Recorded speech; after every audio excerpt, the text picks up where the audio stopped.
Some good news out of the Atlantic this afternoon. That 10% that we were watching for the last day or so has become a 0% and has been taken off of the map entirely. So no development of that system is expected.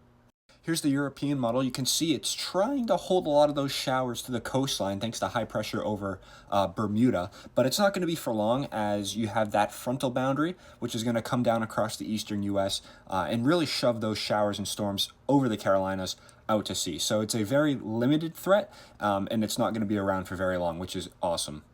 However, as one threat leaves, another one comes in. We're jumping across the continent for this one into the Eastern Pacific, where there is an 80% chance, a pretty high chance, of a system forming within the next few days. National Hurricane Center gives this one an 80% in the next few days, noting that a tropical depression could form in that time frame.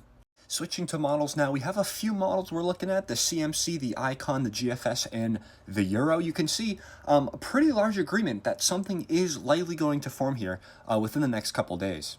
Now, the really nice thing with this system is that it looks like it's going to stay out to sea. So Baja California, northern Pacific coast of Mexico, I think you're going to be totally fine from this one. I do just kind of want to note, just a little side note, look at GFS with the 970 millibars. You can see how it's the most intense out of all of the models. So that's kind of what we mean when people use the GFS solely to determine hurricanes. They pick the strongest one. GFS has a very convective bias, meaning it's going to spin up storms faster and it's going to make them more intense than they usually are. You can see kind of, what all the models are saying keeps it a tropical storm at most, and then you just have GFS with a Category 2 hurricane. It's such a, oh my goodness, it's such a bad model. It does have its moments, but for hurricane forecasting, it has more misses than hits. It's not that great.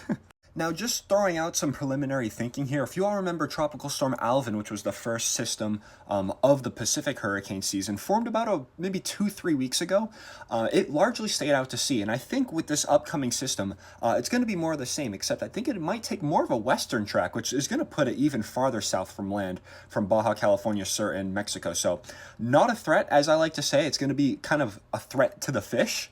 It's going to stay pretty out to sea, and the next name on the naming list here is Barbara. So probably expect Tropical Storm Barbara here, probably in the next few days, I would say, but out to sea, which is always a good thing.